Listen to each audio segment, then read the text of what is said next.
శివుడు ఇంటిని విష్ణుమూర్తి ఎలా మోసం చేసి లాగేసుకున్నాడు అంటే బద్రీనాథ్లో మొదట శివపార్వతులు నివసించేవారు. ఒకసారి నారదుడి సలహా మేరకు విష్ణుమూర్తి వైకుంఠం వదిలి తపస్సు చేయడానికని భూలోకానికి వస్తాడు.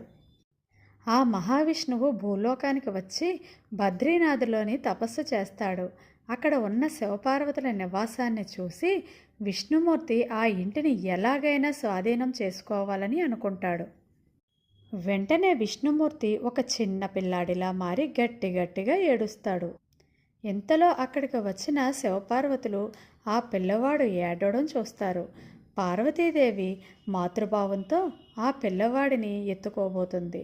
కానీ సర్వం తెలిసిన ఆ మహాశివుడు ఆ పిల్లవాడిని ఎత్తుకోవద్దని వారిస్తాడు. ఆ పిల్లవాడు సామాన్యుడు కాదు, ఆ పిల్లవాడిని చేరదీయవద్దు అని ఎంత వారించినా పార్వతీదేవి పిల్లల బాధ తల్లికే తెలుసు అని చెప్పి ఏడుస్తున్న ఆ పిల్లవాడిని ఇంట్లోకి తీసుకొని వెళ్ళి ఆహారం పెట్టి తల్లిలా నిద్రపుచ్చుతుంది.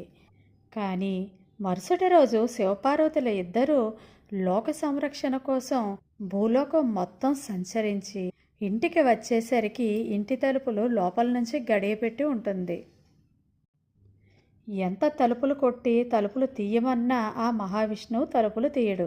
దాంతో శివుడు పార్వతీదేవితో, మన ఇంటికి వచ్చింది సాక్షాత్తు ఆ విష్ణుమూర్తి, అందుకే నిన్ను ముట్టుకోవద్దు అన్నాను. సరేలే, ఎలాగో నీ బిడ్డ అని అన్నావు కదా, సరే ఈ ప్రదేశం వదిలివేసి మనం వేరే చోట నివాసం ఉందాం అని చెప్పి బద్రీనాథ్ నుండి కేదారీనాథ్ వెళ్ళి అక్కడ నివాసం ఏర్పరచుకున్నాడు మహాశివుడు. మీరు శివభక్తులైతే ప్లీజ్ లైక్ చేయండి.